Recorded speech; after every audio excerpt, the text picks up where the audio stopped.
Hello everyone, कैसे हैं आप सभी। उम्मीद करता हूं सभी स्वस्थ होंगे, ठीक होंगे, आपकी पढ़ाई भी सुचारू रूप से चल रही होगी। प्यारे बच्चों, हिंदी नंबर 1 सीरीज के अंतर्गत जो हम लोग हिंदी व्याकरण पढ़ रहे हैं ना, उसमें हम लोग आज पार्ट 11 पढ़ेंगे। और पार्ट 11 में भी जो हम लोग पढ़ने जा रहे हैं वो बहुत ही एक अच्छा टॉपिक है। जो सीयूटी 2023 या 22 की बात करूँ तो 23 में तो है ना, प्रत्येक एग्जाम में कम से कम संधि से मिनिमम 3 और मैक्सिमम 5 तक भी सवाल पूछे गए हैं। अब 5 सवाल आ गए तो 25 नंबर के तो यहीं से सवाल हो गए बेटा। तो इसे ध्यान से पढ़ना है आप लोगों को, बहुत अच्छे से गहराई से पढ़ना है। और मैं यहाँ जीरो लेवल से आप लोगों को पढ़ाऊंगा और उम्मीद करूंगा कि आपको बहुत अच्छे से समझ में आ जाएगी। तो सबसे पहला सवाल है कि संधि शब्द का आप लोगों को संधि विच्छेद पूछ लिया जाए तो संधि विच्छेद क्या होगा? सम धन दी होगा। ये ध्यान रखना है, क्या होगा? सम धन दी होगा। अब आपसे पूछा जाए संधि शब्द का संधि विच्छेद तो ये होता है, लेकिन इसमें संधि कौन सी होती है? स्वर संधि, विसर्ग संधि या व्यंजन संधि होती है। तो ध्यान रखना बेटा, यहाँ पर हमारी कौन संधि है? व्यंजन संधि है। कौन संधि है? व्यंजन संधि है। ठीक है। अब दूसरा सवाल आप लोगों को मुझे बताना है कि क्या होगा इसका विलोम शब्द। अब आपसे संधि शब्द का विलोम शब्द पूछ लिया जाए, क्या पूछ लिया जाए? विलोम शब्द पूछ लिया जाए तो बता सकते हैं आप लोग मुझे संधि शब्द का विलोम शब्द क्या होता है? एक ए ऑप्शन में विग्रह भी दिया हुआ है और बी ऑप्शन में आप लोगों को विच्छेद दिया हुआ है। तो आप लोग क्या करेंगे, बता सकते हैं दोनों में से कौन सा होगा राइट आंसर? दोनों ऑप्शन में है तो ध्यान रखना, पहले विग्रह करेंगे, विग्रह नहीं होगा तो नंबर 2 पे हम लोग विच्छेद पे टिक करेंगे। ध्यान रखना है, सही क्या है? विग्रह होगा। अब आप लोगों से पूछा जाए कि संधि शब्द कितने शब्दों के योग से बना है, तो 2 शब्दों के योग से बना है, सम और धी। अब ये संधि विच्छेद हुआ कैसे? तो आप लोगों को ट्रिक्स में ध्यान रखना, जहां पर भी हमें ये अनुस्वार दिखाई देता है, बिंदु क्या है? ये अनुस्वार है। कहीं पर भी आप लोगों को दिखाई देना, इसे स्वर रहित में बदल दीजिएगा। स्वर रहित में यानी कि वर्ण के नीचे क्या लगाना है? हमें हलंत लगाना है। जैसे कि मान लो ये तो संधि शब्द हो गया, जैसे कि मान लो आ गया संतोष। अब आपसे पूछा जाए कि संतोष शब्द का संधि विच्छेद बताइए, तो अनुस्वार को हमें स्वर रहित में परिवर्तित करना है, तो क्या हो जाएगा? समधनतोष हो जाएगा। बोलो होगा या नहीं होगा? ऐसे आपसे पूछा जाए बताइए अलंकार का संधि विच्छेद क्या होगा, तो बिंदु बिंदु है ना ये अनुस्वार, उसे किस में परिवर्तित करना है? स्वर रहित में परिवर्तित करना है बेटा, तो क्या हो जाएगा? अलमदनकार हो जाएगा। बोलो कर सकते हैं या नहीं कर सकते? कर सकते हैं। तो बताइए किंचित का संधि विच्छेद क्या होगा? किंचित का तो क्या हो जाएगा? किम, अनुस्वार को में बदलना है तो चित्त हो जाएगा। इन सभी शब्दों में कौन सी संधि होगी? हमारी व्यंजन संधि होगी। तो ट्रिक्स में समझ में आ गया होगा। आगे हम बात करें, आप लोगों से पूछ लिया संधि किसे कहा जाता है, संधि की परिभाषा क्या होती है? कोई मुझे बताएगा संधि किसे कहते हैं? बहुत सारे बच्चे क्या करते हैं, बहुत सारी मिस्टेक्स करते हैं परिभाषा के अंतर्गत भी। तो संधि शब्द की या संधि की परिभाषा क्या होती है? दो या दो से अधिक वर्णों का मेल क्या कहलाती है संधि।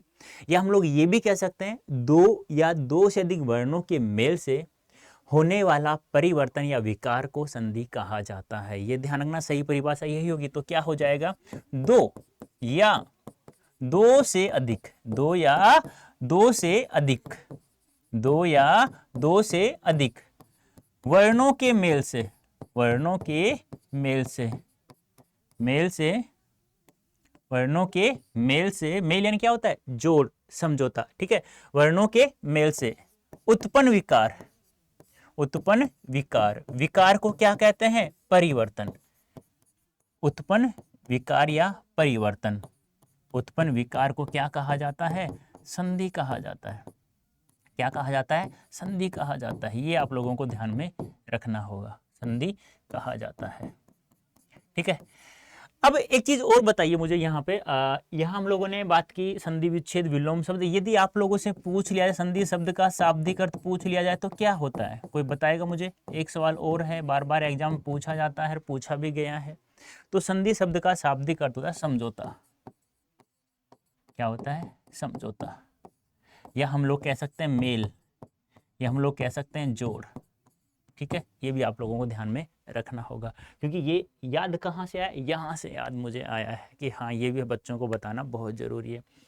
जैसे दो से अधिक वर्णों के मेल को क्या कहा जाता है? संधि। जैसे कि मान लो एक शब्द ये है और एक शब्द ये है। ठीक है, ठीक है, इसमें वर्ण इतने हैं, इसमें वर्ण इतने हैं।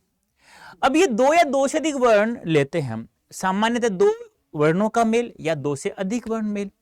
तो ध्यान रखना हमेशा ये दो या दो से अधिक जो वर्ण लेते हैं तो ध्यान रखना पहले शब्द का यानी प्रथम शब्द का तो अंतिम वर्ण लेते हैं, प्रथम शब्द का तो कौन सा वर्ण लेते हैं, अंतिम वर्ण लेते हैं, और दूसरे शब्द के प्रथम वर्ण, दूसरे शब्द के प्रथम वर्ण का क्या करा देते हैं, जोड़, यानी कि क्या करा देते हैं, मेल, क्या करा देते हैं, मेल करा देते हैं।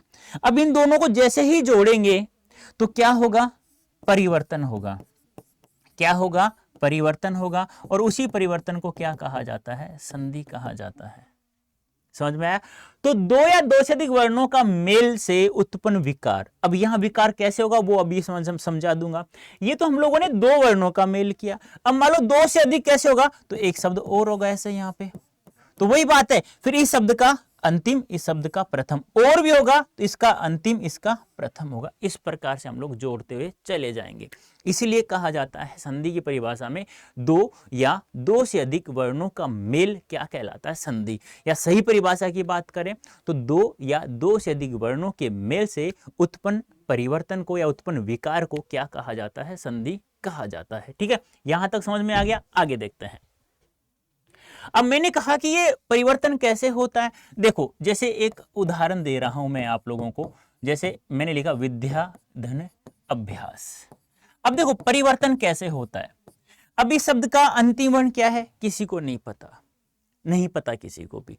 ठीक है, देखो यहां पे देखो राम का अंतिम वर्ण क्या है, क्या है राम का अंतिम वर्ण, बता सकते हो मुझे, नहीं पता। अब ये तो बता सकते हो, इस रे में मैं ए जोड़ दूं तो क्या बन गया, रे, इसमें मैं आ जोड़ दूं तो क्या बन गया, रा, यदि मैं इसमें ई जोड़ दूं तो क्या बन गया, री, ऐसे जोड़ सकते हो। ऐसे इस मैं ए जोड़ दूं तो क्या बन जाता है, मैं, आ जोड़ दूंगा तो माँ, ई जोड़ दूंगा तो मी, बड़ी जोड़ दूंगा तो बड़ी मी हो जाएगा। तो ऐसा तो कर सकते हो। तो या में क्या जुड़ा हुआ है, आ, और यहां पर क्या जुड़ा हुआ है, ए, ये है ना, इनको जोड़ेंगे तो क्या बनेगा, आ। यदि ये भी समझ में नहीं आया अभी, क्योंकि आगे हम पढ़ेंगे ये टुकड़ा करना, उससे पहले ये चीज देखिए कि विद्या और अभ्यास को जब हम जोड़ेंगे तो क्या बनेगा, विद्याभ्यास। अब देखो यहां पे परिवर्तन हुआ या नहीं हुआ, देखो यहां पर क्या था, विद्या, चलो विद्या का विद्या, अभ्यास था, यहां तो ए को तो हमने निकाल दिया, क्या बना, अभ्यास बना है। इस प्रकार से हम जैसे ही दो या दो से अधिक वर्णों को जोड़ते हैं तो उसके ध्वनि विकार आदि में क्या हो जाता है, सॉरी ध्वनि अर्थ आदि में क्या हो जाता है, परिवर्तन हो जाता है, उसे हम लोग संधि के नाम से जानते हैं। अब यदि मैं जैसे इन दो शब्दों को मैंने जोड़ा, इन दो शब्दों में मैंने वर्णों को जोड़ा तो परिवर्तन हुआ। अब कुछ शब्द होते हैं जिसमें परिवर्तन नहीं होता, जैसे कि मान लो मैंने लिखा सीता धन राम, तो हम लोग क्या लिखते हैं, सीताराम ही लिखते हैं, बोलो लिखते हैं नहीं लिखते, लिखते हैं ना। जैसे मैंने लिखा फै धन ल, तो हम लोग क्या लिखते हैं, फल ही लिखते हैं। जैसे मैंने लिखा देश धन प्रेम, तो क्या होता है, देश प्रेम होता है।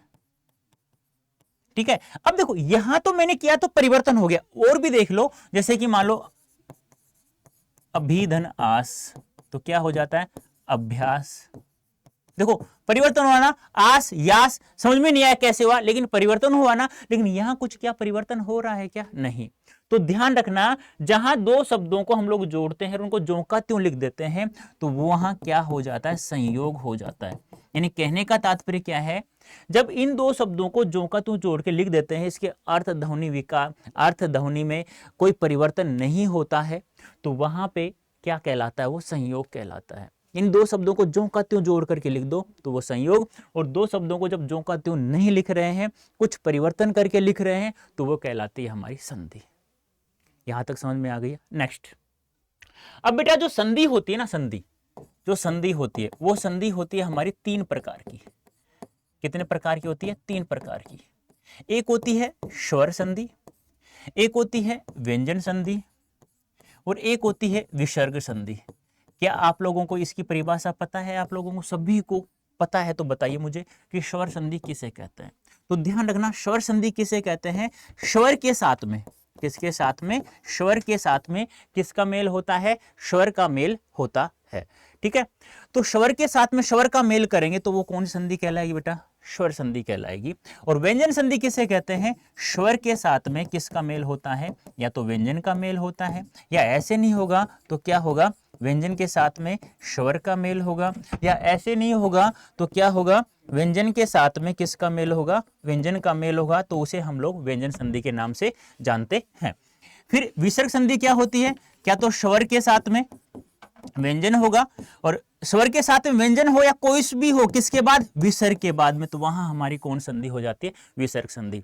तो उम्मीद करता हूं बेटा यह पार्ट आप लोगों को बहुत अच्छे समझ में आ गया होगा, क्योंकि ये चीजें ऐसी होती हैं यदि हम लोग इनको धीरे धीरे पढ़ेंगे ना, तो यहां से जो संधि का टॉपिक है यहां से बहुत सारे सवाल एग्जाम पूछे जाएंगे। अब की बार भी कम से कम तो ध्यान रखना 2 सवाल तो पूछा जाएगा, 2 सवाल पूछ लिया तो 10 नंबर के हो गए। ठीक है प्यारे बच्चों, अभी के लिए इतना ही, धन्यवाद, थैंक यू सो मच।